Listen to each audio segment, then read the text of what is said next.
बच्चों, कैसे हो आप सब लोग। आई होप सब लोग अच्छे होंगे। मैं दिनेश यादव वेलकम करता हूं आपका एएसएल के इस ऑनलाइन प्लेटफॉर्म पर, जहां पर हम लोग देख रहे हैं रासायनिक बलगतिज का revision session. Okay, revision session में हमने एक लेक्चर कंप्लीट कर लिया है, जिसमें हमने सबसे पहले बात की थी अभिक्रिया के वेग के बारे में। फिर अभिक्रिया के वेग को कैटेगराइज किया था, औसत वेग, और हमने तात्क्षणिक वेग लिखना सीखा था।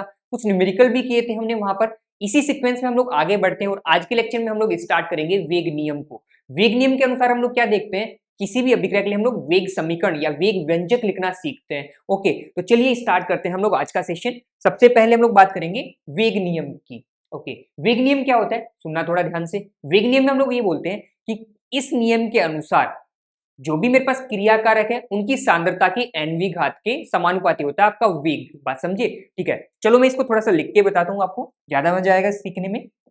चलो मैं बोल रहा हूं कि मेरे पास कोई एक अभिक्रिया है, उसमें R है, ये रिएक्शन करके क्या बना रहा है, प्रोडक्ट P बना रहा है। कोई रिएक्टेंट R क्या है, क्रिया कारक है मेरे पास। ये अभिक्रिया करके उत्पाद P बना रहा है। अब मैं बोल रहा हूं कि अगर मेरे को इसके लिए वेग लिखना हो ना, वेग नियम के अनुसार, तो मैं क्या बोलूंगा कि R की जो सांद्रता होगी उसकी nवीं घात की क्या आने वाला है, समानुपाती होने वाला है वेग। तो वेग समानुपाती क्या होगा, सांद्रता।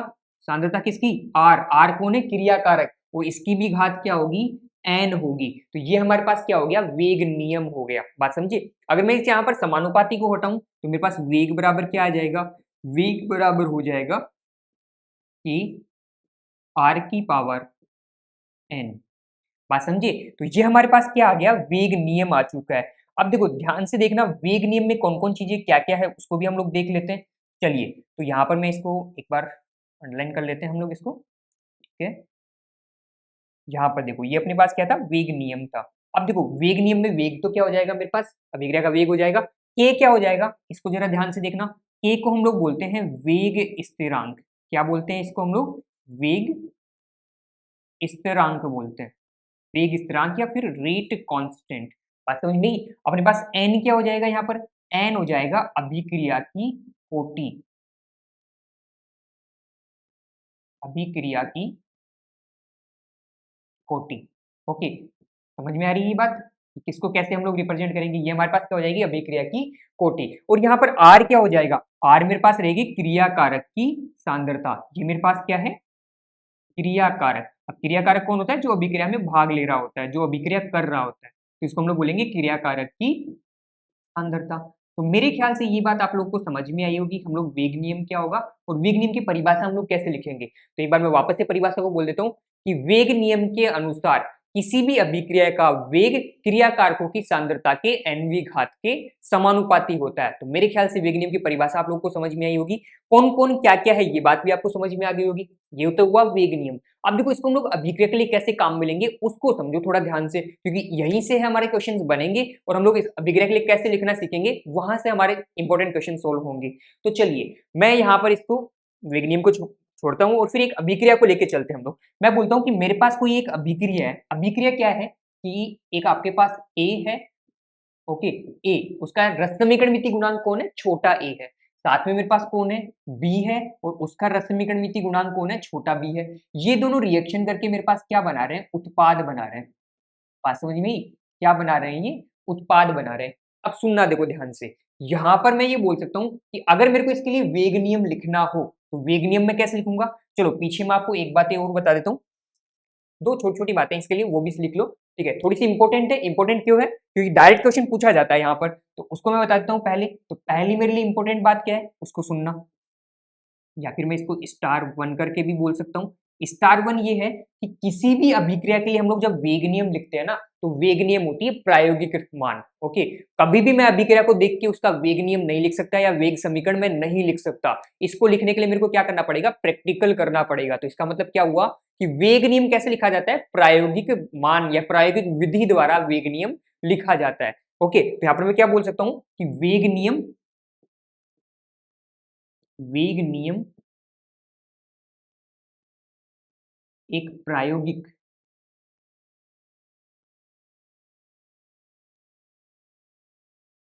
प्रायोगिक मान है। बात समझ में आई कि वेग नियम क्या है, एक प्रायोगिक मान है। हाँ, इसको मैं प्राथमिक अभिक्रियाओं के लिए लिख सकता हूँ। प्राथमिक अभिक्रिया क्या आती है, अभी थोड़े टाइम बाद आपको मैं समझा दूंगा। तो ये मान के चलो, एक और पॉइंट अगर मैं यहाँ पे लिखना चाहूँ तो वो भी मैं लिख सकता हूँ वेग नियम के बारे में। क्या लिख सकता हूं मैं यहाँ पर अगला पॉइंट? अगला पॉइंट क्या है वो सुनना जरा ध्यान से। अगला पॉइंट मैं ये बोल रहा हूँ कि जो भी मेरे पास प्राथमिक अभिक्रियाएं होती है, ओके, अभी मैं समझा दूंगा 2 मिनट बाद प्राथमिक अभिक्रिया क्या होती है, बस टेंशन मत लेना। ओके, प्राथमिक प्राथमिक अभिक्रियाओं के लिए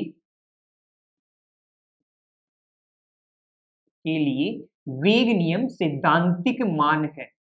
वेग नियम, अब सैद्धांतिक तो समझते हो ना आप सब लोग? कौन कौन समझता है सैद्धांतिक? जल्दी से कमेंट सेक्शन में बताओ सैद्धांतिक क्या है, या सैद्धांतिक मान क्या होता है। ओके, जल्दी से बताओ, मैं लिख देता हूं तब तक। प्राथमिक अभिक्रिया के लिए वेग नियम सैद्धांतिक मान है। कौन सा मान है? सैद्धांतिक, जिसको हम लोग बोलते हैं थियोरेटिकल, सैद्धांतिक मान है।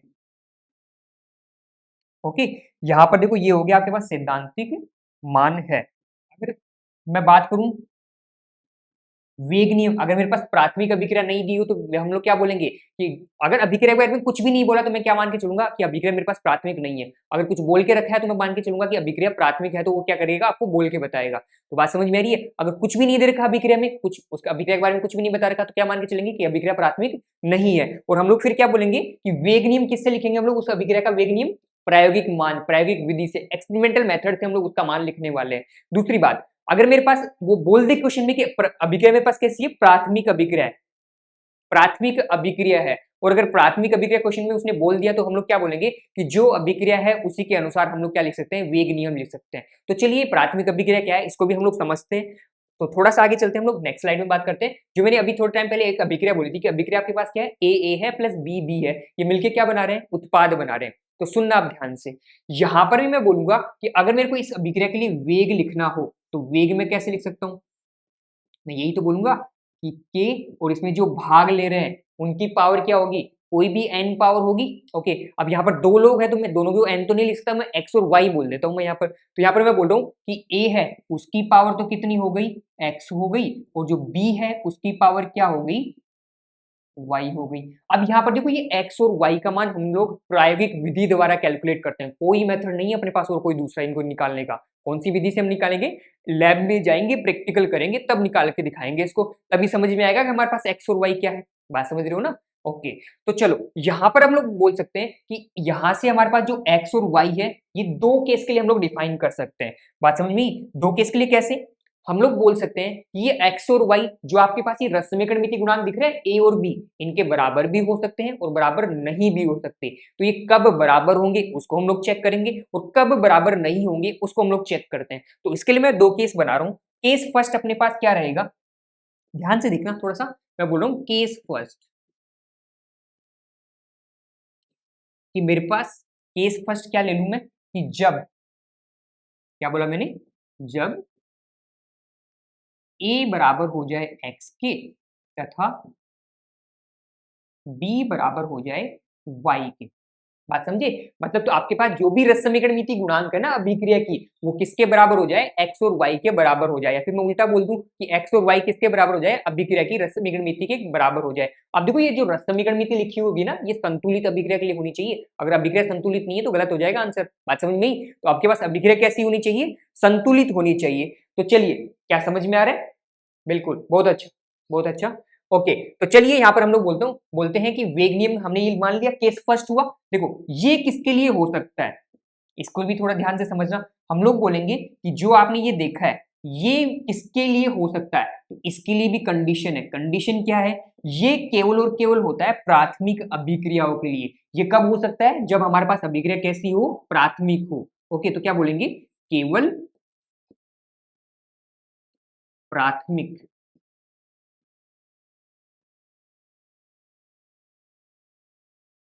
अभिक्रिया के लिए।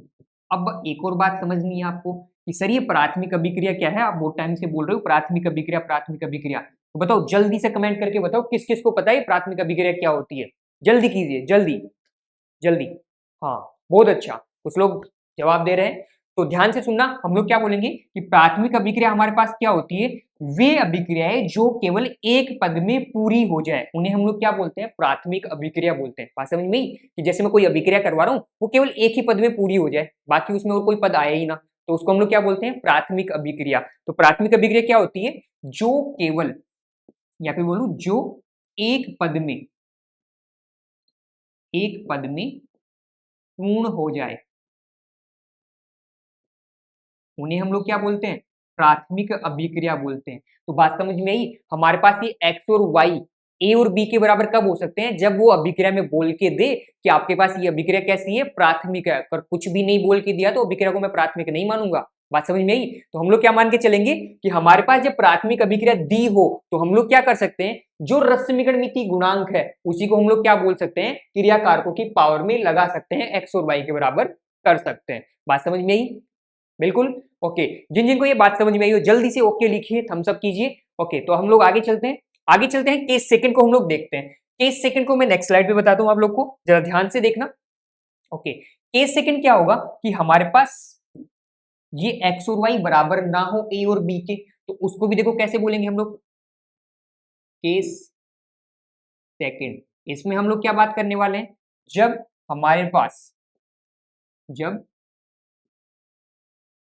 x बराबर ना हो a के, तथा दूसरा केस क्या होगा, y बराबर ना हो b के। ठीक है, अब फिर से ध्यान से सुनना, इसके लिए हम लोग बोलते हैं कि ये कब होता है, बिल्कुल ये होता है जटिल अभिक्रियाओं के लिए। जब भी हमारे पास कोई जटिल अभिक्रिया देख के रखे तो उसके लिए हम लोग बोलेंगे कि जटिल अभिक्रिया के लिए कभी भी नहीं होगी रसमीकरण मिति गुणांक एक्स और वाई के। बात समझ में आई, ओके। तो चलो इसके लिए मैं बोल दूं कि मेरे पास ये कब होगा, जब हमें जटिल अभिक्रिया दी हो। और जटिल अभिक्रिया क्या होती है पता है क्या सबको, जब ये कब होता है, जब जटिल अभिक्रिया दी हो। ओके, तो जल्दी से कमेंट सेक्शन में बताओ जटिल अभिक्रिया कौन सी होती है। अभी अभी आप ऑर्गेनिक में पढ़ रहे हो, एक बहुत फेमस एग्जांपल है, बहुत मस्त एग्जांपल है, जिसको आप बोर्ड में भी बहुत बार पूछा जाता है। तो जल्दी से उस एग्जांपल का नाम बताइए, जटिल अभिक्रिया कौन सी है, जल्दी कीजिए। ओके, हाँ बहुत सारे बच्चे लिखने लग गए SN1 SN1, बिल्कुल सही। SN1 अभिक्रिया आपके पास कैसी होती है, जटिल अभिक्रिया की होती है। क्यों, क्योंकि जटिल अभिक्रिया हम लोग उसको बोलते हैं जो एक से ज्यादा पदों में पूरी होती हो। बात समझ में आई, तो दिमाग में क्लिक कर गया होगा कि SN1 अभिक्रिया 2 पदों में पूर्ण होती थी, याद है ना। पहले क्या होता था, आपका नाभिक स्नेही जो भी आपका हैलाइड लगा था चेन के साथ वो बाहर निकलता था, ये पहला पद होता था। दूसरा पद क्या होता था, बाहर निकलने के बाद जो कार्ब धनायन बनता था, क्या उसके ऊपर नाभिक स्नेही आके अटैक करता था क्या वापस से, याद आ रहा है ना सबको। चलो बहुत अच्छा। ओके, तो हम लोग बोलेंगे कि जटिल अभिक्रिया क्या होती है, जल्दी से बताओ जटिल अभिक्रिया क्या होती है। तो हम लोग यहाँ पर बात करेंगे कि जटिल अभिक्रिया वो होती है जो एक से ज्यादा पदों में पूर्ण होती है, जो एक से ज्यादा पदों में पूर्ण हो, उसे हम लोग क्या बोलते हैं, जटिल अभिक्रिया बोलते हैं। बात समझ में आई, तो हम लोग क्या बोलेंगे कि जटिल अभिक्रिया में जो भी जटिल अभिक्रिया है, अब देखो ये अब तुम्हें देख के बोल के नहीं रखेगा कि अभिक्रिया जटिल है। जब कुछ भी नहीं देके रखे तो हम लोग क्या मान के चलेंगे, अभिक्रिया कैसी है, जटिल अभिक्रिया। और जब कुछ देके रखेगा तो बोलेगा तुम्हें कि ये प्राथमिक अभिक्रिया है। बात क्लियर यहाँ पर। चलो, तो जटिल अभिक्रिया का देखो, चलो मैं एक एग्जांपल भी बता देता हूँ, एक सिंपल एग्जांपल। SN1 तो है ही है, उसको तो आप जानते हो बहुत अच्छे से। एक जनरल एग्जांपल हम लोग यहाँ पर ले लेते हैं, जिसकी हेल्प से हम लोग यहाँ पर क्वेश्चन करने वाले हैं। मैं बोलता हूँ कि मेरे पास एक अभिक्रिया है। अभिक्रिया क्या है कि मेरे पास A से बन रहा है D, क्या बन रहा है, A से D बन रहा है। ओके, तो ये एक जटिल अभिक्रिया है। बात समझे, तो जटिल अभिक्रिया तो कंफर्म इसकी क्रियाविधि होगी, जो एक से ज्यादा पद है वो लिखने पड़ेंगे मेरे को इसको। ठीक है, तो इसकी क्रियाविधि क्या है उसको देखना। ओके, क्रिया विधि, तो ये क्रिया विधि क्या है इसको जरा देखो ध्यान से। मैं बोल रहा हूं कि यहाँ पर ये जो अभिक्रिया हो रही है ना, वो A पहले रिएक्शन करके मेरे पास बना रहा है B बना रहा है, और फिर ये B अभिक्रिया करके बना रहा है C बना रहा है। ओके, या फिर बोल दूं मैं, चलो ज्यादा लंबी रिएक्शन नहीं करते, हम लोग यहीं पर लिख देते हैं, ये अभिक्रिया करके क्या बना रहा है, D बना रहा है। बात समझ नहीं, एक से ज्यादा पद होते ही मैं तो जटिल अभिक्रिया बोल दूंगा ना, चाहे उसमें 2 हो 3 हो 4 हो, उससे कोई फर्क नहीं पड़ता। बात समझ रही हो इस बात को। ओके, अब यहाँ पर देखो, जब भी आपको ये पद लिख के देगा ना, तो यहाँ पर आपको कुछ मेंशन भी करेगा इनके साथ में कि कौन सा तीव्र पद है, कौन सा मंद पद है। बात समझ में आई? तो मैं यहाँ पर बोल देता हूँ कोई सा पद भी हो सकता है, उसमें जरूरी नहीं फर्स्ट या सेकंड ही, या फर्स्ट ही मंद हो हमेशा, सेकंड भी मंद हो सकता है, फर्स्ट तीव्र भी हो सकता है। बात समझ में आ रही है? तो मैं इसके अकॉर्डिंग मैं यहाँ पर लिख देता हूँ कि मेरे पास ये पद कैसा है, मंद पद है। कैसा पद है, मंद पद। और ये कैसा पद है, तीव्र पद है। बात समझ में आ रही है? ये मैंने अपने हिसाब से एक हाइपोथेटिकल, एक काल्पनिक अभिक्रिया लिखी और उसके लिए क्रियाविधि लिख दी और उसमें मैंने क्या बोल दिया कि पहला पद मेरे पास कैसा पद है, मंद पद है, और दूसरा पद मेरे पास कौन सा पद है, तीव्र पद है। ओके, तो चलो देखो, ऐसी अभिक्रियाओं के लिए जब भी हम लोग वेग नियम लिखते हैं तो वेग नियम का ध्यान रखना। बताओ अभिक्रिया के वेग को कौन बताता है? आपने उन्हें पढ़ा होगा, जल्दी से बताओ, जल्दी से बताओ। अभिक्रिया के वेग के बारे में, मतलब कौन से वाले पद से हम लोग अभिक्रिया का वेग लिखते हैं, या फिर वेग निर्धारक पद कौन सा होता है? याद आ रहा है कुछ?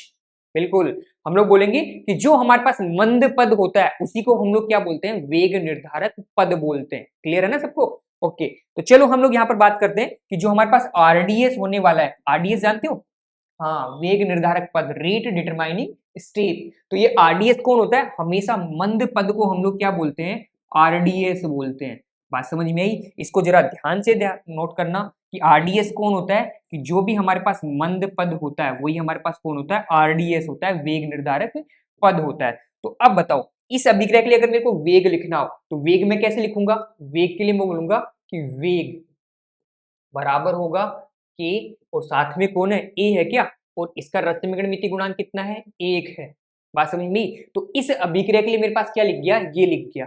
बात समझे वेग? हाँ, ये बात अलग है कि यहाँ पर भी रश्मिगणमिति गुणांक 1 था तो यहाँ पर भी पावर 1 आ गई। उसका टेंशन मतलब तुम तो अभिक्रिया में देखना कि जो मंद पद है केवल उसी से हम लोगों को क्या लिखना है, वेग लिखना है। अब ये मैंने क्यों लिखा, इसको जरा ध्यान से सुनना। हम लोग बोलते हैं कि कोई भी जटिल अभिक्रिया में जो भी पद होते हैं, अगर मैं उसको इंडिविजुअल देखूं तो वो होता है एक प्राथमिक अभिक्रिया होती है। बात समझ में आई? अगर मैं इस पद के बारे में बात करूं तो मैं इस पद को प्राथमिक अभिक्रिया बोल सकता हूं, अगर मैं इस पद के बारे में बात करूं तो इसको भी मैं क्या बोल सकता हूं, प्राथमिक अभिक्रिया बोल सकता हूं। तो क्या बोला मैंने कि जितनी भी जटिल अभिक्रिया उनकी क्रियाविधि में जितने भी पद होते हैं वो अपने आप में एक प्राथमिक अभिक्रिया होते हैं। बात समझ में आई होगी सबको? ओके, अगर समझ में आ रही है तो जल्दी से ओके बोलिए, फिर आगे चलते हैं हम लोग। ठीक है, तो चलते हैं हम लोग आगे। ओके, इसके बाद देखो अपने पास क्या हुआ, ये हमने अभिक्रिया के बारे में देख लिया, आरडीएस के बारे में देख लिया, वेग लिखना देख लिया, हम लोग जटिल अभिक्रिया के लिए कैसे लिखेंगे, प्राथमिक अभिक्रिया के लिए कैसे लिखेंगे, ये सारी बातें हमने देख ली। ओके, तो अब देखो यहाँ पर कुछ और भी इंटरेस्टिंग बातें हैं, उनको एक बार वापस से देखना। मैं वापस पीछे वाली स्लाइड में चल रहा हूँ, वेग नियम वाली में, वहीं से मैं आपको समझाऊंगा। अब देखो मैंने अभी क्या बोला था कि आपके पास एन क्या है, अभिक्रिया की कोटि। तो इसका मतलब ये हुआ कि जब भी हम लोग क्या बात करेंगे कि किसी भी क्रियाकारक, वेग नियम में जितने भी क्रियाकारक लिखे होंगे सांद्रता के पदों में जो भी लिखे होंगे और उनकी पावर जो भी होगी वो मेरे पास क्या होने वाली है, अभिक्रिया की कोटि। तो जल्दी से बताइए नेक्स्ट स्लाइड में, यहां पर अगर मैं इसके लिए बोलूं कि यहां पर अभिक्रिया की कोटि क्या होगी इसके लिए। ओके, चलो मैं यहाँ पे लिख देता हूँ थोड़ा सा साइड में करके। इसके लिए अगर मैं बात करूं कि अभिक्रिया की कोटि क्या होगी, अभिक्रिया की कोटि, जल्दी से बताइए, जल्दी से बताइए। ओके, क्या होगी अभिक्रिया कोटि? बहुत अच्छा, बहुत सारे बच्चे बता रहे हैं कि सर जितनी भी पावर है ना उनको जोड़ दो, वही क्या होती है, अभिक्रिया की कोटि होती है। बिल्कुल सही बात। अभिक्रिया की कोटि बताओ किससे लिखते थे हम लोग, एन से लिखते हैं क्या?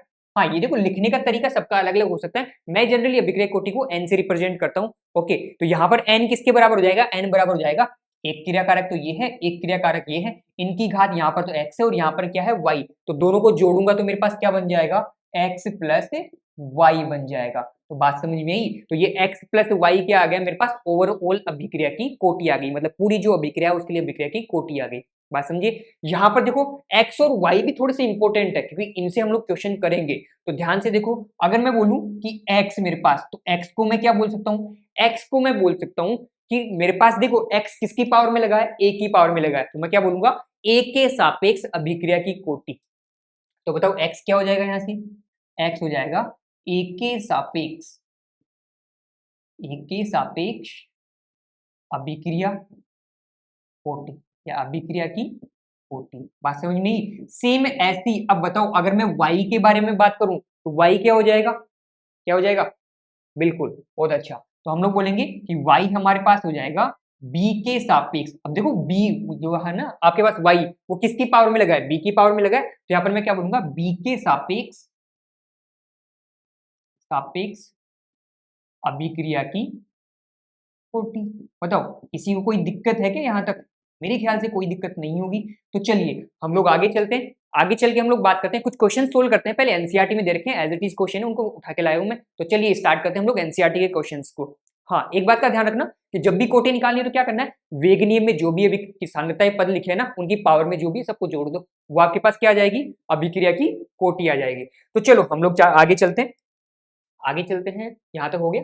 अच्छा, उससे पहले हम लोग देख लेते हैं कि अभिक्रिया की कोटि तथा आणविकता के बारे में देख लेते हैं, न्यूमेरिकल चलो अगली स्लाइड में आ जाएगा। तब उससे पहले हम लोग देख लेते हैं अभिक्रिया की कोटि क्या होती है, ओके, और आणविकता क्या होती है। दो इंपॉर्टेंट पद है, बोर्ड में डायरेक्ट क्वेश्चन पूछा जाता है इनसे, तो मैं यहाँ पर इनको क्विक रिवीजन के हिसाब से बता रहा हूँ, तो जल्दी से हम लोग इनको क्या कर लेते हैं, डिफरेंस ही पढ़ लेते हैं इनके। पता है बोर्ड में क्वेश्चन कैसे पूछेगा कि अभिक्रिया की कोटि तथा आणविकता में दो अंतर बताइए, या फिर दो बातें बताइए उनके बारे में। तो चलिए हम लोग बात करते हैं। तो सबसे पहले हम लोग डेफिनेशन से ही चलते हैं। मैं बात करूं अगर कोटि की, इसकी बात करता हूं कोटि की, तो कोटि के बारे में मैंने अभी अभी तो बताया आपको कि वेग नियम में लिखे, क्या बताया कोटि के बारे में कि वेग नियम में लिखिए सांद्रता की पदों, जो भी सांद्रता के पद है उनकी घातों का योग कर लो, वही आपके पास क्या होती है, अभिक्रिया की कोटि होती है। तो अगर इसकी परिभाषा लिखनी पड़ी तो मैं क्या लिखूंगा कि वेग व्यंजक में लिखे क्रिया कारकों की सांद्रता की घात अभिक्रिया की कोटि कहलाती है। तो क्या परिभाषा याद हो जाएगी आपको। तो पहला पॉइंट तो हम लोग क्या लिख देंगे, परिभाषा का ही लिख देंगे, बात समझ में ही। तो परिभाषा क्या हो जाएगी, सांद्रता की घात। मैं डायरेक्ट लिख रहा हूं, ओके। वैसे आपके पास नोट्स ऑलरेडी बने हुए होंगे, मैं थोड़ा क्विक रिवीजन करवा रहा हूँ, इसके हिसाब से थोड़ा जल्दी जल्दी लिख रहा हूँ। सांद्रता की घात इसको निरूपित करता है क्या, कोटि को निरूपित करता है क्या, बिल्कुल निरूपित करता है। दूसरा हम लोग बात करते हैं आणविकता के बारे में। अब ये आणविकता क्या होती है, ओके। आणविकता को जरा ध्यान से देखना, आणविकता को हम लोग बोलते हैं अणुसंख्यता भी बोलते हैं या अणुसंख्या भी बोलते हैं, बात समझ में आई। अब अणुसंख्या क्या होती है कि जितने भी लोग आपके पास प्राथमिक अभिक्रिया में भाग ले रहे होते हैं ना, उनको आप देख लो, वही क्या होती है, उसकी अणुसंख्यता या फिर आणविकता होती है। एक इंपॉर्टेंट बात जो यहाँ पर हम लोग ध्यान रखेंगे, कि बहुत सारे बच्चे भूल जाते हैं आणविकता को, वो जटिल अभिक्रिया के लिए भी परिभाषित करने लग जाते हैं, ओके। तो जटिल अभिक्रिया के लिए अगर मैं बात करूं तो आणविकता का कोई सिग्निफिकेंट मीनिंग नहीं है। आणविकता जब भी हम लोग लिखेंगे तो किसके लिए लिखते हैं हम लोग, ये केवल प्राथमिक अभिक्रिया में, ओके। इसलिए मैं रेड पेन से लिख रहा हूं, ध्यान रखना, अलर्ट रहना, यहाँ पे गड़बड़ करोगे आप लोग। किसके लिए बात कर रहा हूं मैं, केवल, हम लोग किसके लिए डिफाइन करेंगे, ये केवल प्राथमिक अभिक्रिया, पूरा लिख देता हूं, प्राथमिक अभिक्रिया के लिए परिभाषित होती है, परिभाषित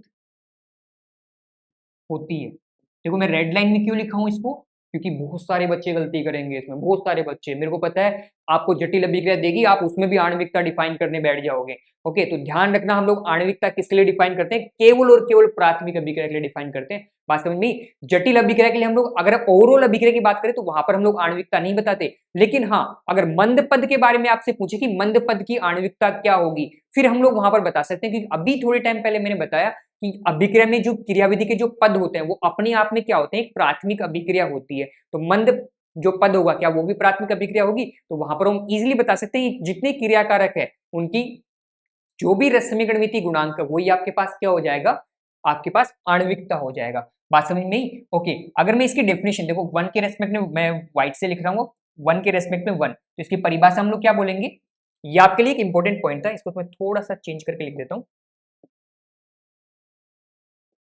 आपको क्या करना है, बस इसी का ध्यान रखना, इसको थोड़ा सा ध्यान रखते हुए चलना है। तो अगर सावधानी रखोगे तो आराम से आप सुरक्षित रहोगे और अपना पेपर बहुत अच्छे से करोगे। अगर सावधानी हटी तो ये मान के चलना आपके साथ दुर्घटना कंफर्म होने वाली है, ओके। तो चलिए हम लोग आगे, ठीक है। तो अगर मैं इसकी परिभाषा की बात करूं, आणविकता की परिभाषा, तो हम लोग क्या बोलेंगे कि प्राथमिक अभिक्रिया में शामिल होने वाले अणुओं की संख्या, ओके। अब वो अणु कौन कौन से हो सकते हैं, वो हम परमाणु भी बोल सकते हैं, हम उसको आयन भी बोल सकते हैं, बात समझ में आई, और अणु भी हो सकते हैं, ओके। तो जो भी हम लोग क्या बात करेंगे, प्राथमिक अभिक्रिया में जो भी शामिल होंगे उन्हीं को हम लोग क्या बोलेंगे, उसकी आणविकता बोलेंगे। जैसे मैं एक एग्जांपल की हेल्प से मैं बता देता हूं। सपोज करो आपके पास क्या है, एक अभिक्रिया है, जैसे एक अभिक्रिया क्या लिखी हुई है कि आपके पास A प्लस बी है, ओके। ये अभिक्रिया करके C बना रहे हैं, मैं बोल रहा हूं कि ये अभिक्रिया आपके पास कैसी है, प्राथमिक अभिक्रिया है, प्राथमिक अभिक्रिया। तो यहां से हम लोग क्या बोलेंगे, इस प्राथमिक अभिक्रिया के लिए अगर मैं आणविकता की बात करूं तो आणविकता कितनी हो जाएगी यहाँ पर, आणविकता यहाँ पर हो जाएगी, देखो एक तो ए हो गया और एक कौन हो गया बी, तो क्या बोलेंगे 2 हो जाएगी यहाँ पर आणविकता। बात समझ में आई? तो ये आपने किसके बारे में देख ली, परिभाषा के बारे में समझ लिया। नेक्स्ट अब हम लोग आगे चलते हैं, आणविकता के बाद हमारे पास है सेकंड, देखो थोड़ा सा इंपॉर्टेंट है, हम लोग बोलेंगे कि जो अभिक्रिया की कोटि है ना, ये मेरे पास धनात्मक भी हो सकती है, ये मेरे पास ऋणात्मक भी हो सकती है, ये मेरे पास शून्य भी हो सकती है, और ये मेरे पास भिन्नात्मक भी हो सकती है। कैसी? भिन्नात्मक भी हो सकती है। बात समझ में आ रही है? ओके, तो ध्यान रखना कि मेरे पास अभिक्रिया की कोटि धनात्मक भी हो सकती है, ऋणात्मक भी हो सकती है, शून्य भी हो सकती है, और कैसी हो सकती है, भिन्नात्मक भी हो सकती है। अगर मैं यहाँ पर दूसरा पॉइंट के डिस्कस करूं, तो दूसरा पॉइंट हम लोग क्या बोलेंगे कि अभिक्रिया की आणविकता ना तो कभी ऋणात्मक होगी, ना कभी शून्य होगी, केवल और कैसी होगी, पूर्णांक होगी और धनात्मक होगी। ओके, इसके बारे में हम लोग एक ही बात बोलेंगे, ये कैसी होगी, पूर्णांक होगी, पूर्णांक तथा धनात्मक होती है। बात समझ में आ रही है? हम लोग क्या मान के चलेंगे कि यहां पर मेरे पास कभी भी अभिक्रिया की आणविकता जीरो नहीं होगी, फ्रैक्शन मतलब भिन्न में नहीं होगी, ना ही कभी माइनस में होगी। बात समझ में आ रही है सबको? ओके, तो ये कुछ बेसिक पॉइंट्स थे अभिक्रिया की कोटि और आणविकता के बारे में। एक पॉइंट और है, थोड़ा सा इंपॉर्टेंट है, ध्यान से देखना। हम लोग, मैंने अभी भी थोड़ी टाइम पहले आपको बताया था इस पॉइंट के बारे में कि जो अभिक्रिया की कोटि है ये हमेशा कैसा होगा, मेरे पास प्रायोगिक होगा। ओके, अभिक्रिया की कोटि कैसी होगी मेरे पास, हमेशा कैसी होगी, प्रायोगिक होगी, और ये मेरे पास कैसी होगी, सैद्धांतिक होगी। अगर मैं बोलूं कि मेरे पास कोई अभिक्रिया दे दे, क्रियाविधि दे दे, तो मैं उस क्रियाविधि को देख के या फिर अभिक्रिया को देख के, प्राथमिक अभिक्रिया को देख के मैं क्या कर सकता हूँ, उसकी आणविकता बता सकता हूँ आराम से। तो ये मेरे पास कैसा पद रहेगा हमेशा, मतलब अभिक्रिया की आणविकता कैसी होगी, सैद्धांतिक होगी। कैसी होगी, सैद्धांतिक। ओके, इस पॉइंट का भी थोड़ा सा ध्यान रखना, ये हमारे पास कैसी होती है, प्रायोगिक होती है, और ये हमारे पास कैसी होती है, सैद्धांतिक होती है। तो चलिए, मेरे ख्याल से आपको आणविकता के बारे में और कोटि के बारे में बात समझ में आई होगी। जो भी नई बात आज आपको यहाँ पर पता लगे लेक्चर में, उसको आप जरूर कमेंट सेक्शन में लिखिए, क्योंकि मैं वेट कर रहा हूँ आपके कमेंट पढ़ने के लिए। चलिए, तो स्टार्ट करते हैं हम लोग नेक्स्ट। हाँ, तो अब आपका आ गया आपके सामने एक क्वेश्चन, एनसीईआरटी का क्वेश्चन है, एज इट इज क्वेश्चन है, तो चलिए सोल्व करते हैं, क्योंकि बोर्ड में भी एज इट इज क्वेश्चन पूछे जाते हैं एनसीईआरटी से। तो चलिए, यहाँ पर बोल रहा है उन अभिक्रियाओं की कुल कोटि की गणना कीजिए जिनका वेग व्यंजक निम्न है। मतलब क्या दे रखा है कि आपके पास कोई अभिक्रिया है, उसके लिए एक वेग नियम आपको लिख के दे दिया। अब वेग नियम में क्या पूछा है, उसकी कोटि पूछी है। कोटि पूछी है मतलब क्या, एन का मान पूछा है क्या? मैं फर्स्ट की बात कर लेता हूँ, क्या यहाँ पर आपसे एन की वैल्यू पूछी है क्या? बिल्कुल पूछी है।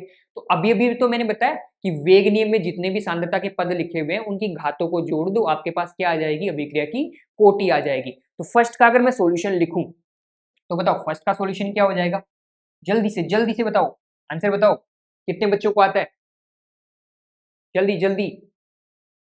ओके, हाँ, वो सारे बच्चे सही आंसर दे रहे हैं। तो चलिए, यहाँ पर अगर मैं इसको जोड़ के लिखूं तो क्या हो जाएगा, 1/2। देखो ध्यान से देखो, k की पावर कितनी है, 1/2।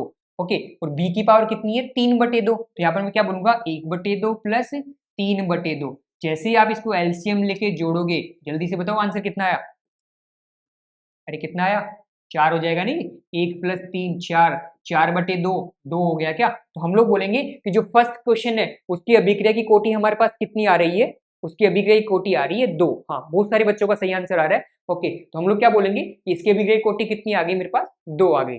चलो आगे हम लोग चलते हैं नेक्स्ट। नेक्स्ट हमारे पास क्या है, second question. Okay, second question में क्या दे रखा है, फिर से एक वेग नियम दे रखा है कि इसके लिए अभिक्रिया कोटि पूछिए, बिल्कुल पूछिए। तो आपको क्या करना है, जोड़ना है जो भी सांद्रता की घात में है। ओके, तो यहाँ पर सांद्रता की घात कितनी है, 3/2, और यहाँ पर कितनी है, -1। अरे जुड़ेगी तो माइनस का साइन वैसे की वैसे ही रहेगा ना। ओके, तो अब चलो देखो, इसका एलसीएम ले लो। एलसीएम आप जैसे ही लोगे तो यहाँ पर क्या बचेगा, 2 रहेगा, ये 3 हो जाएगा, माइनस, अब देखो 2 ऊपर जाए क्या हो जाएगा, 2 बन जाएगा कि, तो कितना बच जाएगा आपके पास, 1/2 बच जाएगा क्या?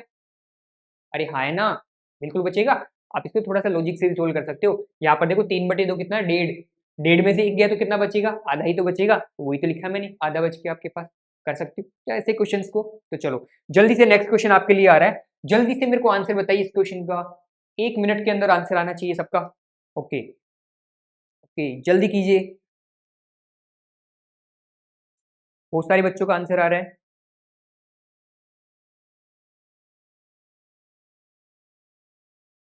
बहुत अच्छा, बहुत अच्छा।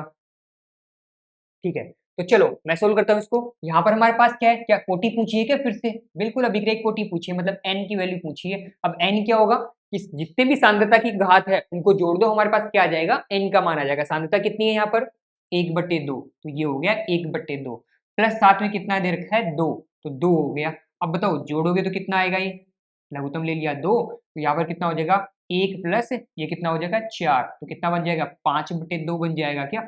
बिल्कुल सही बात, 5/2 मतलब 2.5, और यहाँ पर कितना है, 2 प्लस आधा कितना होगा, 2.5 तो होगा।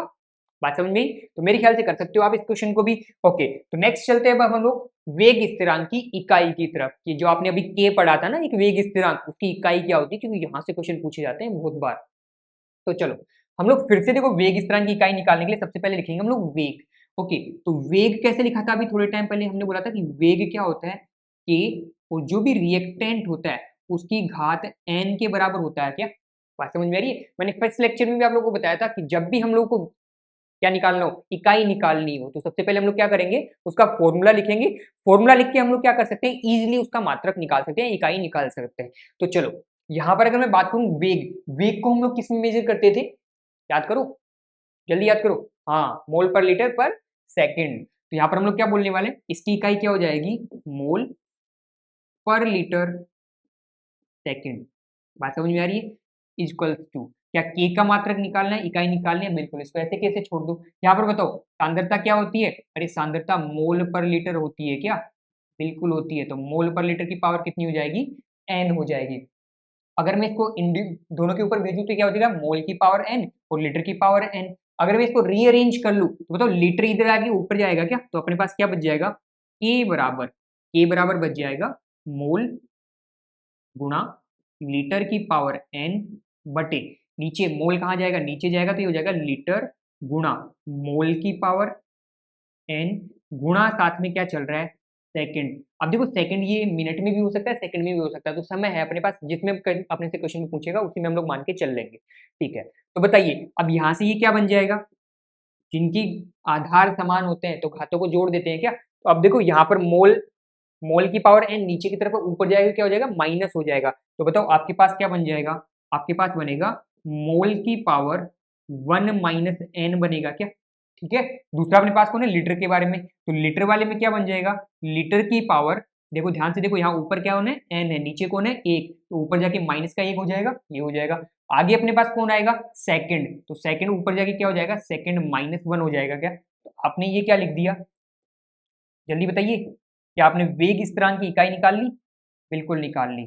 तो बताओ आप लोग कर सकते हो क्या इजीली, कोई दिक्कत आएगी आपको यहाँ पर? ठीक है, अब देखो ध्यान से जरा इस फॉर्मूले को देखना या फिर वेग स्थिरांक की इकाई को देखना। क्या मैं ये बोल सकता हूँ क्या कि वेग स्थिरांक की इकाई अभिक्रिया की कोटि पर निर्भर कर रही है? बिल्कुल कर रही है, कि जैसे जैसे n की वैल्यू बदलेगी वैसे वैसे अभिक्रिया वेग स्थिरांक की इकाई बदलेगी। तो चलिए कैसे कैसे बदलती है उसको भी हम लोग देख लेते हैं। जनरली हमारे पास सिलेबस में 2 प्रकार की रिएक्शन है आपके, एक तो शून्य कोटि अभिक्रिया, मतलब n का मान जब 0 हो, एक है प्रथम कोटि अभिक्रिया जब n का मान 1 हो। तो दोनों के लिए देख लेते हैं। ओके, तो चलो आओ, क्या है दोनों के लिए उसको भी हम लोग एक बार साइड में कोने में देख लेते हैं। अगर मैं बात करूं कि मेरे पास अभिक्रिया की कोटि कितनी है, शून्य है, शून्य है, 0 कोटि की अभिक्रिया है। ओके, तो यहां पर मैं लिख रहा हूं n, साथ में हम लोग बात करेंगे k की इकाई की, इसकी बात करने वाले हैं k, यहाँ पर इसकी क्या होगी, इकाई होगी। तो चलिए हम लोग बात करते हैं इकाई कैसी होगी। जब बताओ n की वैल्यू 0 हो जाए, n की वैल्यू 0 मतलब यहाँ पर हमें 0 लिखना है, तो जैसे ही 0 लिखूंगा तो यहाँ तो क्या मोल की पावर 1 बचेगा, यहाँ पर क्या बचेगा, लीटर की पावर -1 बचेगा और सेकंड की पावर -1 बचेगा। तो बताओ k की इकाई क्या बन जाएगी, मोल लीटर -1 सेकंड -1, यही बना गया। ओके, चलो इसको पूरा लिख देता हूँ मैं, सेकंड -1।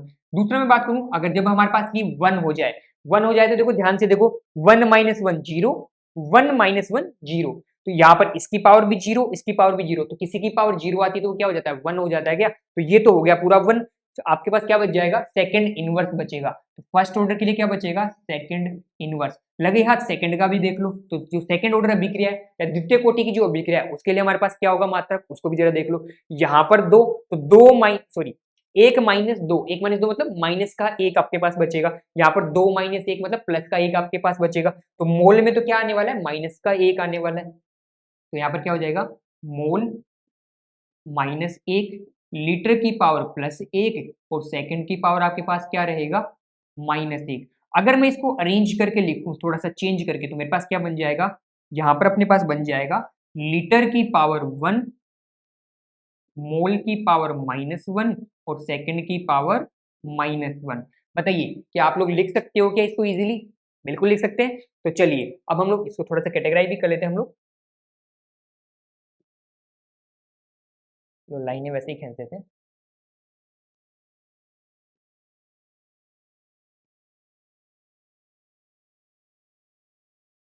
बहुत इंपॉर्टेंट है, डायरेक्ट आपसे बोर्ड में क्वेश्चन पूछा जा सकता है यहाँ से, तो इसके तैयार रहना। ओके, और इसको शॉर्ट नोट्स की कॉपी में आप लिखना चाहो तो लिख सकते हो इजीली, और नोट्स में भी आपको बहुत अच्छे से पढ़ाया जा चुका है इसके बारे में। तो चलिए, क्या वेग स्थिरांक की इकाई निकाल सकते हो आप इजीली? निकाल सकते हो ना? ओके, तो चलिए अब हम लोग आगे चलते हैं। आगे हमारे पास कौन है, एक और क्वेश्चन है, ये बोल रहा है कि निम्न वेग स्थिरांकों से अभिक्रिया की कोटि की पहचान कीजिए। अभिक्रिया की कोटि के बारे में बताना है अब आपको, लेकिन कैसे बताना है? आपके सामने क्या दे रखा है, के की वैल्यू दे रखी है और साथ में कुछ मात्रक है, तो उस मात्रक को देखते हुए आपको क्या पता करना है, अभिक्रिया की कोटि के बारे में बात करना है। ओके, जस्ट उल्टा क्वेश्चन पूछ लिया आपसे, आपको क्या दे दिया, मात्रक दे दिया और क्या पूछा, अभिक्रिया की कोटि पूछा है। अभी देखो, जो हमने अभी 2 मिनट पहले लिखा था, क्या उसी से इसका आंसर आ जाएगा क्या? बिल्कुल आ जाएगा। ध्यान से देखो, यहाँ पर इसका मात्रक क्या है, litre mole inverse second inverse. जरा मैं पीछे चलता हूँ स्लाइड में, वहां पर आप थोड़ा ध्यान से देखना। यहाँ पर देखो, क्या ये यही है क्या आपके पास? तो इसका मतलब क्या हुआ कि आपके पास जो अभिक्रिया है, जो मात्रक है, उसके अनुसार हम लोग क्या बोल सकते हैं कि जो फर्स्ट है उसका आंसर क्या हो जाएगा, n बराबर 2 हो जाएगा क्या? बताइए कितने लोगों को समझ में आया? कर सकते हो आराम से। सेकंड का भी देख लो, सेकंड का क्या हो जाएगा, जल्दी से बताइए। n बराबर, क्या सेकंड इनवर्स है क्या? वापस पीछे चलो, तो सेकंड इनवर्स के बारे में मैंने क्या बताया था, ये रहा। सेकंड इनवर्स किसके लिए था? सेकंड इनवर्स था फर्स्ट ऑर्डर के लिए। तो यहाँ पर इसके लिए n का मान कितना हो जाएगा, यहाँ पर n का मान हो जाएगा 1। तो बताइए कोई दिक्कत है क्या किसी को? कर सकते हो आप सब लोग आराम से, ठीक है। तो चलिए, कितने लोगों का सही आंसर आया? हाँ, बहुत सारे लोगों का सही आंसर है। ओके, तो चलिए अब हम लोग आगे चलते हैं। आगे हमारे पास है नेक्स्ट। नेक्स्ट क्या है, शून्य कोटि अभिक्रिया। देखो ये बड़ा इंपॉर्टेंट है क्योंकि यहाँ से डायरेक्ट डेरिवेशन पूछता है। मैं जल्दी से क्विक रिवीजन के साथ साथ आपको डेरिवेशन कंप्लीट करवाता हूँ। तो चलिए हम लोग बात करते हैं शून्य कोटि अभिक्रिया के लिए। देखो शून्य कोटि बोल रहा है यहाँ पर, मतलब इसने एक बात तो क्लियर कर दी कि यहाँ पर n का मान कितना होने वाला है, 0 होने वाला है। कितना होने वाला है, 0 होने वाला है। तो चलिए अब हम लोग आगे क्वेश्चन को सोल्व करते हैं। मैं बोल रहा हूँ कि कोई अभिक्रिया है मेरे पास, अभिक्रिया क्या है, ए है, या फिर मैं आर लिख दूं। चलो, अपने पास क्या है, आर है, वो अभिक्रिया करके क्या बना रहा है, प्रोडक्ट पी बना रहा है। अब देखो मैं बात करूं समय बराबर 0 पर, प्रारंभ में जब समय 0 था, हमने अभिक्रिया स्टार्ट ही नहीं की, तो बताओ किसकी सांद्रता रही होगी आपके पास, क्या क्रियाकारक की सांद्रता रही होगी क्या? ठीक है, तो चलिए हम लोग स्टार्ट करते हैं। जब क्रियाकारक की सांद्रता हो तो क्रियाकारक की सांद्रता कितनी ले ली मैंने स्टार्टिंग में, R0 ले ली, मतलब प्रारंभिक सांद्रता कितनी है, R0। क्या उत्पाद की सांद्रता होगी, नहीं, तो वो कितनी होगी, 0। ठीक है, अब समय t पर थोड़े समय बाद, क्या बात कर रहा हूं मैं, समय बराबर t, थोड़े समय बाद क्या होगा, आपका क्रियाकारक टूटेगा और क्या बनाएगा, उत्पाद बनाएगा। बताओ यहाँ पर क्या होगा, R0 माइनस एक्स। मैं बोलूँ इसमें से x टूट के गया और इसने क्या बना दिया, x बना दिया। याद करो लास्ट वाली क्लास मैंने बताया था, हम लोग इसको क्या लिख सकते हैं, इसको हम लोग RT लिख सकते हैं। क्या क्या लिख सकते हैं, RT, मतलब क्रियाकारक की सांद्रता t समय पर। तो ये x क्या हो जाएगा, x हो जाएगा उत्पाद की सांद्रता t समय पर। तो बताइए कोई दिक्कत यहाँ से, कोई दिक्कत नहीं है। चलो तो अब हम लोग इसके लिए डेरिवेशन करते हैं। मैं डिटेल में लिख नहीं रहा हूँ, हाँ, लेकिन समझा पूरी चीजें रहा हूँ तो उसको थोड़ा समझते हुए चलना, उसमें आपको सारी चीजें लिखी हुई मिल जाएंगी, उसमें कोई दिक्कत वाली बात नहीं है। तो चलिए, तो अब देखो अगर मेरे को यहाँ पर वेग नियम लिखना हो तो वेग नियम क्या लिखूंगा, वेग बराबर यही तो लिखूंगा कि जो भी क्रियाकारक है उसकी घात 0। 0 क्यों लगाया, क्योंकि उसने पहले बोल दिया कि अभिक्रिया कैसी है, शून्य कोटि की। तो बताओ यहाँ से क्या बन जाएगा, वेग बराबर k बन जाएगा। क्या, जरा ध्यान से देखना, ये बहुत इंपॉर्टेंट काम की चीज है। क्यों काम की चीज है, क्योंकि अभी मैं बताऊंगा आपसे, इसके बहुत सारे न्यूमेरिकल्स आप बहुत आसानी से करोगे, तो इसलिए बोल रहा हूँ कि बहुत काम की चीज है, तो इसको जरा ध्यान रखना। हम लोग बोलते हैं कि जो भी हमारे पास शून्य कोटि अभिक्रिया है उसके लिए वेग किसके बराबर होता है, वेग स्थिरांक के बराबर ही होता है। मतलब मैथमेटिकल मान किसके बराबर होगा, वेग स्थिरांक के बराबर होगा। चलो अब हम लोग आगे इसके लिए अगर हम लोग तात्क्षणिक वेग लिखें तो तात्क्षणिक वेग में क्या लिखूंगा इसके लिए, माइनस डी। अब बताओ सांद्रता कितनी हो गई, R zero minus x divide by क्या होगा, dt होगा क्या। ये आपने क्या लिखा, क्या तात्क्षणिक वेग लिखा क्या। अगर मैं वेग को वेग के बराबर कर दूं तो बताओ आपके पास क्या बन जाएगा, जल्दी से बताओ। हमारे पास आ जाएगा सर,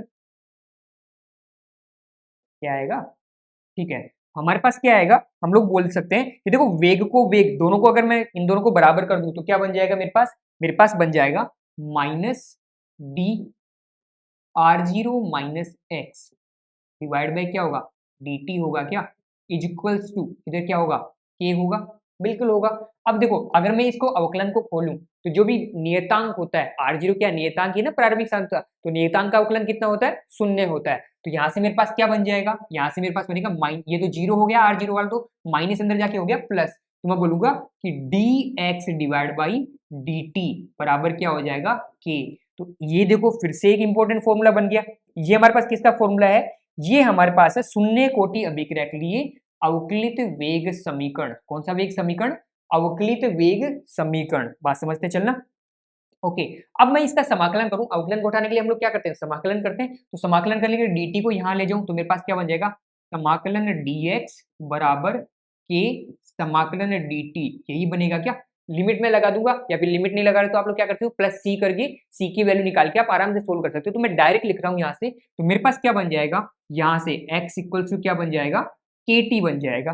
देखो फिर से अपने पास एक फॉर्मूला बन गया। ये फॉर्मूला क्या बना है उसको भी जरा ध्यान से देखना। इसको हम लोग बोलते हैं शून्य कोटि अभिक्रिया के लिए, बेटा लिखते चलना पेन से, मैं लिखवाऊंगा नहीं कि उसमें थोड़ा टाइम लग जाएगा तो उससे और हमारा क्विक रिवीजन नहीं हो पाएगा, तो लिखते चलना। इसको हम लोग क्या बोल सकते हैं, शून्य कोटि अभिक्रिया के लिए समाकलित वेग समीकरण। देखो समाकलन करने के बाद आइए ना, तो इसको मैं क्या बोलूंगा, समाकलित वेग समीकरण।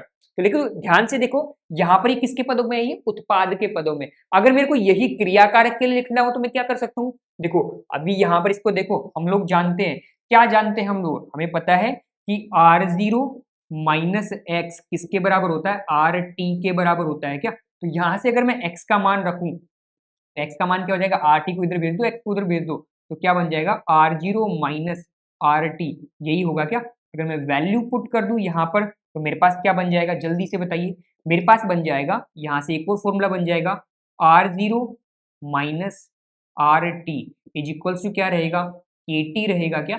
अगर इसको मैं थोड़ा सा रीअरेंज करके लिखूं तो मेरे पास क्या बन जाएगा, rt is equals to r0 minus kt। जल्दी से बताओ किस किस को समझ में आया, ये मैंने कैसे लिखा, समझ में आया सबको।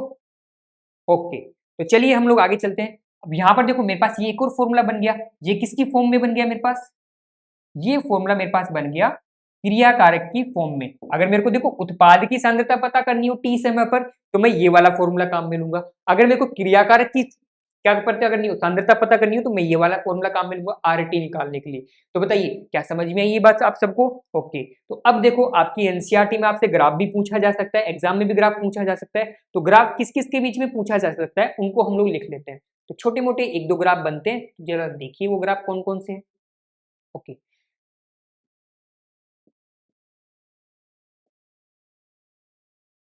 टीडी हो रही है लाइन, ठीक है चलो कोई बात नहीं। हाँ, तो अब हमें क्या देखने, ग्राफ के बारे में देखना है। तो सबसे पहला ग्राफ अपने पास क्या है उसको जरा देखिए। मैं बोल रहा हूँ कि मेरे पास पहला जो ग्राफ है वो है क्रियाकारक की सांद्रता। क्रियाकारक की सांद्रता क्या है, टी समय पर RT वर्सेस आपके पास टाइम के मध्य ग्राफ पूछा है। ओके, तो पहला जो ग्राफ बनने वाला है अपने पास, वो पहला ग्राफ कौन सा है जरा ध्यान से देखना। वो ग्राफ है हमारे पास पहला RT वर्सेस, वर्सेस का मतलब समझते हो ना, हाँ WWE में देखा ना बहुत बार कि हाँ ये वर्सेस ये, नाम भी याद नहीं होते मेरे को तो, चलो कोई बात नहीं।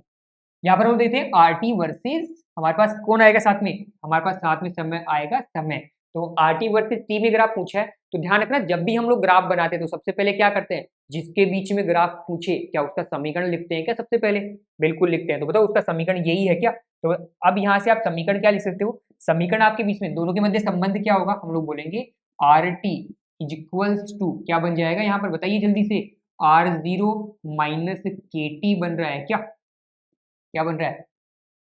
Minus K T. अब देखो इस समीकरण को देखो, किसकी याद दिला रही है आप लोग को, जल्दी से बताओ किसकी याद दिला रहा है? हाँ, सरल रेखा के ग्राफ की याद दिला रहा है। और सरल रेखा में भी कौन सा ग्राफ, सरल रेखा में जो ग्राफ था उसको मैं यहाँ लिख देता हूँ, वो कौन सा ग्राफ है उसको भी जरा देख लेना। ये हमें याद दिला रहा है y equals to C minus M x की याद दिला रहा है। क्यों, बात समझ में आई? जहां पर y किसको रिप्रेजेंट कर रहा है, आर टी किसको रिप्रेजेंट कर रहा है, y को। ओके, और t किसकी जगह आ रहा है, x की जगह, k किसकी जगह आ रहा है, m की जगह, और r0 किसकी जगह आ रहा है, c की जगह। तो बताइए इसका ग्राफ कैसा बनता था? इसका ग्राफ कुछ ऐसा ही बनता था क्या? देखिए जरा ध्यान से। ओके, तो चलिए हम लोग ग्राफ निकाल लेते हैं। ग्राफ हमारे पास बन रहा था कुछ ऐसा, यही बना देता हूँ। ठीक है, ये एक्स एक्स हो गया। ओके, और ये हमारे पास क्या हो गया, वाई एक्स हो गया। बताइए कोई दिक्कत किसी को? ठीक है, इसमें तो क्या ही दिक्कत होगी। हम लोग बोलते हैं कि ये हमारे पास क्या हो गया, एक्स, एक्स की जगह क्या आएगा, टाइम टी आएगा, तो ये तो टी हो गया, और यहाँ पर ये क्या हो गया, आर टी हो गया। अब बताइए माइनस में स्लोप है तो क्या ग्राफ गिरता हुआ होगा क्या? बिल्कुल गिरता होगा। तो कहाँ से गिरेगा, वो गिरेगा R0 से। R0 क्या है, यहाँ पर आपके पास अंतखंड है क्या, तो अंतखंड धनात्मक है, मतलब R0 की वैल्यू यही कहीं होगा क्या आपके पास, ये पॉइंट कौन है, R0। तो क्या ग्राफ यहाँ से गिरता हुआ होगा? बिल्कुल गिरता हुआ होगा। क्या आपके पास ग्राफ बन गया? अगर आपसे इस ग्राफ में पूछे कि भैया इस ग्राफ का ढाल क्या है, जल्दी से बताइए, तो आप बता सकते हो क्या कि सर इसका ढाल क्या होगा, हमारे पास माइनस के होगा। ढाल क्या होगा, माइनस के। तो जल्दी से बताइए किस किस को समझ में आया ये ग्राफ और किस किस को समझ में नहीं आया। ओके, जल्दी कीजिए। ठीक है, तो चलिए हम लोग आगे चलते हैं। ये तो हमारे पास हो गया पहला ग्राफ। ओके, इस ग्राफ में कोई दिक्कत नहीं है। तो अब यहाँ पर देखो आपसे ग्राफ पूछा जा सकता है, एक्स और टी के बीच में भी पूछा जा सकता है। तो दूसरा ग्राफ मैं यहीं पर बना देता हूँ। ओके, तो सेकंड ग्राफ हमारे पास क्या होगा, x वर्सेस t के बीच में ग्राफ हमसे पूछ ले। तो x वर्सेस t, तो सबसे पहले हमें क्या करना है, संबंध लिखना है क्या इनके बीच में? बिल्कुल। तो x बराबर क्या होता है, क्या kt के बराबर होता है क्या? ये किसकी याद दिला रहा है आपको? ये याद दिला रहा है सर y बराबर mx की। किसकी याद दिला रहा है, y बराबर mx। तो बताइए इसका ग्राफ कैसे बनता था, वो भी जरा बता दीजिए जल्दी से। तो सर इसका ग्राफ बनता था, यहाँ बना देता हूँ, छोटा सा ग्राफ बना देते हैं। ठीक है, थोड़ा ध्यान ध्यान से देखना। ये मेरे पास कौन है, यहाँ पर ये मेरे पास टाइम t है, और यहाँ पर ये मेरे पास कौन है, x है। तो y बराबर mx का ग्राफ क्या सरल रेखा का ग्राफ है क्या? और सरल रेखा ग्राफ भी वो कहाँ से निकलता हुआ, स्लोप धनात्मक है, तो कहाँ जाएगा, मूल बिंदु से ऊपर की तरफ निकलता हुआ। तो बताइए ये ग्राफ बना सकते हो आप आराम से? आई होप सब लोग ग्राफ बना सकते हैं। तो चलिए अब हम लोग आगे चलते हैं। आगे चल के एक छोटी सी बात और कर लेते हैं शून्य कोटि अभिक्रिया के लिए। शून्य कोटि अभिक्रिया के लिए हम लोग बात करते हैं अर्धायु काल की, बहुत इंपॉर्टेंट होता है। ओके, तो अर्धायु काल क्या होता है शून्य कोटि अभिक्रिया का, उसको भी हम लोग देख लेते हैं। तो चलिए हम लोग आगे बात करते हैं अर्ध आयु काल। किसके बारे में बात करें, अर्ध आयु काल। जल्दी से अर्ध आयु काल की डेफिनेशन लिखिए। क्या लिख रहा हूँ, अर्ध आयु काल। जल्दी बताइए डेफिनेशन क्या होगी इसकी। ओके, जल्दी बताइए क्या डेफिनेशन होगी अर्ध आयु काल की। ठीक है, तो चलिए मैं बताता हूँ इसकी डेफिनेशन क्या होगी। हम लोग ये बोलेंगे बिल्कुल सिंपल भाषा में, देखो डेफिनेशन अपने आप बन जाएगी, आप तो बस उसका ध्यान रखो मतलब क्या होता है उसका। तो मैं ये बोलूंगा कि वह समय अंतराल जिसमें जो भी मेरे पास क्रियाकारक मैंने प्रारंभ में लिया था ना, उसका वो आधा हो जाए। आधा, अर्धायु मतलब आधा, आधा बीत गया उसका। ओके, आधा खत्म हो गया, तो उसी को हम लोग क्या बोलेंगे, अर्ध आयु काल बोलेंगे। तो इसका मतलब क्या हुआ, वह समय अंतराल जिसमें कोई भी क्रियाकारक अपनी प्रारंभिक सांद्रता से आधा खत्म हो जाए या फिर आधा बचा रह जाए, उसको हम लोग क्या बोलते हैं, अर्ध आयुकाल बोलते हैं। बात समझ में आई? तो चलो इसके अर्धायुकाल का सूत्र भी देख लेते हैं कैसे निकालेंगे। तो अब बताइए मेरे पास क्या होगा, जो आर टी रहेगा वो कितना बच जाएगा, प्रारंभिक सांद्रता का आधा हो जाएगा क्या। आर टी मतलब क्रियाकारक की सांद्रता समय टी पर, तो कितनी हो जाएगी, हाफ हो जाएगी। इस दौरान जब भी ये ऐसे होगा तो जो टाइम आएगा उसको हम लोग कैसे लिखेंगे, टी हाफ से लिखेंगे। किससे लिखेंगे, टी हाफ, मतलब टी 1/2। इसका मतलब क्या हुआ, अर्ध आयुकाल हुआ। चलो वैल्यूज अगर हम लोग फॉर्मूले में पुट करें, फॉर्मूला कौन सा वाला जो अभी आपने 1 मिनट पहले निकाला था, आर टी बराबर R0 माइनस के टी। तो चलिए वैल्यू यहाँ पर पुट करते हैं, तो ये क्या बन जाएगा, R0 divide by 2 is equals to R0 minus K T. तो यहाँ से बताइए जल्दी से फॉर्मूला क्या बन जाएगा आपके पास, यहाँ से हम लोग बोल सकते हैं ये क्या हो जाएगा, टी हाफ हो जाएगा। तो यहाँ से टी हाफ का फॉर्मूला बनेगा, ध्यान से देखिए आर जीरो इधर जाएगा तो क्या होगा, माइनस का हाफ बचेगा कि आर जीरो बाई टू, और माइनस माइनस क्या हो जाएगा प्लस, और साथ में क्या रहेगा के रहेगा। तो हम लोग क्या बोलेंगे, आर नोट बाई 2k। तो बताइए ये किसका फॉर्मूला बन चुका है, ये हमारे पास फॉर्मूला बन गया है शून्य कोटि अभिक्रिया के लिए अर्ध आयुकाल का। तो क्या आप आराम से इस फॉर्मूले को ध्यान रख सकते हैं, बताइए ध्यान रख सकते हैं क्या, बिल्कुल ध्यान रख सकते हैं। यहाँ पर देखो इंपॉर्टेंट बात क्या है उसको जरा समझना, मैं बोलूंगा कि जब भी मैं किसकी बात करूं, प्रथम सॉरी शून्य कोटि अभिक्रिया के अर्धायुकाल की बात करेंगे, तो हम लोग बोलेंगे कि इसका अर्धायुकाल, ध्यान से देखो टी हाफ क्या आर के नोड के समानुपाती है, तो यहाँ से हम लोग बोलेंगे कि जो टी हाफ होता है वो किसके समानुपाती होते हैं, प्रारंभिक सांद्रता के समानुपाती होता है। बहुत काम की बात है, स्टेटमेंट बेस्ड क्वेश्चन आपसे पूछा जा सकता है, तो हम लोग याद रखेंगे कि शून्य कोटि अभिक्रिया के लिए अर्धायुकाल क्या होता है, प्रारंभिक सांद्रता के समानुपाती होता है, मतलब प्रारंभिक सांद्रता पे निर्भर करता है। तो जल्दी से बताइए शून्य कोटि अभिक्रिया में आपको कोई दिक्कत आएगी, मेरे ख्याल से कोई दिक्कत नहीं आनी चाहिए। ओके नेक्स्ट चलते हैं हम लोग, नेक्स्ट अपने पास क्वेश्चन है, क्वेश्चन को जरा ध्यान से देखिए फिर हम लोग इसको करते हैं, क्वेश्चन को करना स्टार्ट करते हैं। यहाँ पर क्या बोला है, प्लेटिनम की सतह पर अमोनिया का विघटन, बताइए किसका विघटन हो रहा है, अमोनिया का। अमोनिया क्या होती है, NH3 होती है क्या, बिल्कुल गैस होती है, प्लेटिनम की सरफेस पे हो रहा है तो चलो Pt भी लिख देते हैं। बताओ अमोनिया जब भी टूटता है तो क्या बनाता है, N2 प्लस H2 बनाता है क्या। तो अभिक्रिया को जरा बैलेंस करो, यहाँ पर क्या हो जाएगा 1/2 हो जाएगा, और यहाँ पर कितना हो जाएगा 3/2 हो जाएगा। N2 एवं H2 के उत्पादन की दर, उत्पादन की दर किसके लिए पूछा है इसने, उत्पादों के लिए पूछा है। तो याद करो पहला लेक्चर मैंने लिखना सिखाया था आप लोगों को, यहाँ पर इसने क्या पूछा अपने से, यहाँ पर अपने से पूछा है इसने डी N2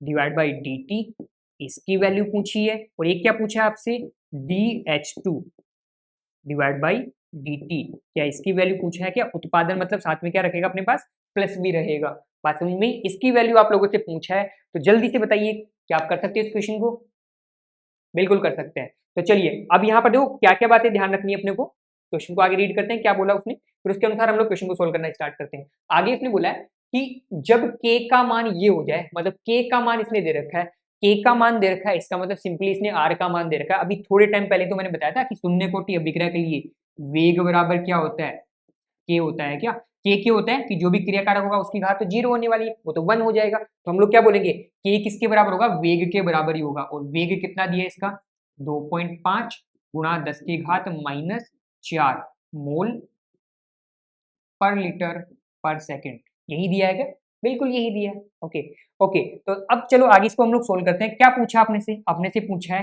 डी, पहले तो देखो इस अभिक्रिया के लिए हम लोग ROR लिख लेते हैं। ओके ROR क्या होगा, ROR अगर मेरे को लिखना हो तो मैं क्या बोलूंगा माइनस DNH3, तात्क्षणिक वेग लिख रहा हूं मैं यहाँ पर, okay divide by dt is equals to, यहाँ पर क्या हो जाएगा, क्या प्लस आ जाएगा क्या, तो plus 1/2 DN2, sorry sorry sorry गलती कर दी हमने यहाँ पर, गलती क्या की, रस समीकरण मिति गुणा का हम लोग क्या करते थे भाग लगाएंगे, तो एक में 1/2 का जब भाग लगेगा 2 आ जाएगा ऊपर की तरफ, बात समझे।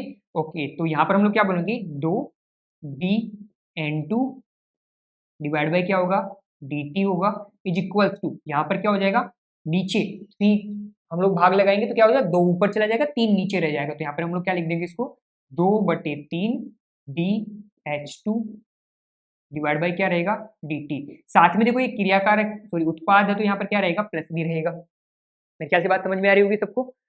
चलो तो अब हम लोग आगे चलते हैं, आगे आपसे क्या पूछा है उसने, उत्पादन की दर पूछी है, मतलब क्या आपसे इसी की वैल्यू पूछिएगा, तो ये किसके बराबर है ROR के बराबर है, तो जल्दी से ROR के बराबर करो, तो क्या हो जाएगा DN2 डिवाइड बाई dt, यहाँ पर क्या रहेगा 2 रहेगा क्या, ROR कितना दिया ये रहा 2.5 मल्टीप्लाई बाई 10⁻⁻4, ये 2 इधर नीचे चला जाएगा तो क्या बन जाएगा DN2 divide by dt is equals to, बताइए 2.5 में 2 का भाग लगेगा तो कितना आएगा, जल्दी बताइए 1.25 होगा क्या, जल्दी, हाँ जल्दी से करेक्ट कीजिए आंसर को, अगर आपको कोई गड़बड़ी लगे तो जल्दी से कमेंट सेक्शन में बताइए, यहाँ पे क्या हो जाएगा -4 हो जाएगा। देखो 2 को मेरे को नीचे भाग लगाना पड़ेगा ना, हाँ समझ रहे हो, मेरे ख्याल सब लोग समझ रहे हैं। ओके, मात्रक क्या हो जाएगा, जो मात्रक चल रहा है वो का वही रहेगा, मोल पर लीटर पर सेकेंड। तो यहाँ तक बताइए कोई दिक्कत इसमें?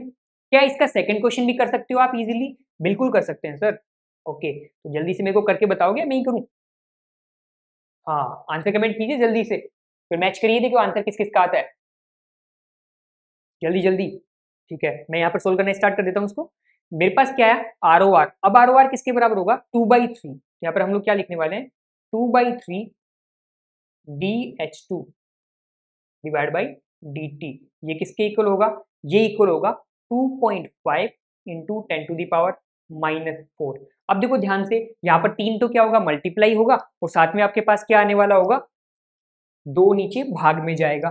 तो यहां से क्या बच जाएगा, DH2 divide by dt is equals to 3 गुणा 2.5 गुणा 10 की घात -4 बटे क्या आने वाला है आपके पास, 2 आने वाला है। तो जल्दी से इसका आंसर कमेंट कीजिए आप लोग, मैं यहीं तक करके छोड़ रहा हूँ, आके आप कैलकुलेट कर सकते हो आसानी से। तो चलिए अब अपने नेक्स्ट क्वेश्चन पे चलते हैं।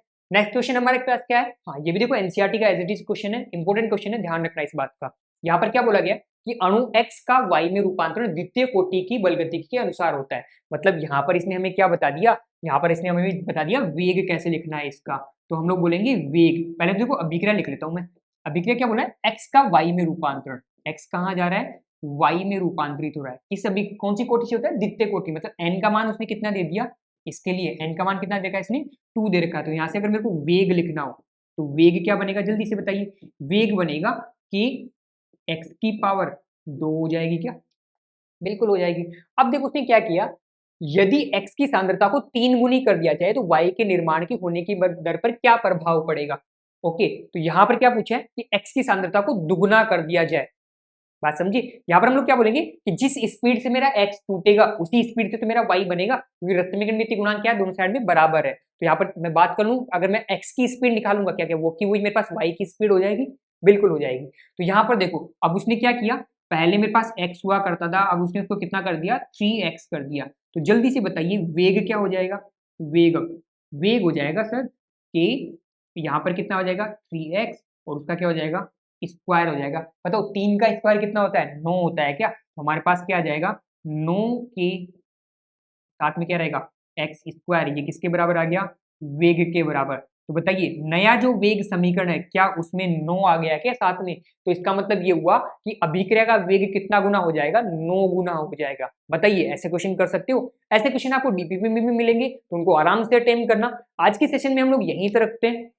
ओके, तो इसके सेशन के लिए बहुत बहुत धन्यवाद, आपने अटेंड किया।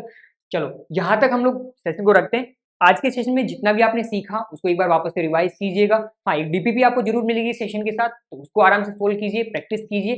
तब तक के लिए मिलते हैं, ओके बाय।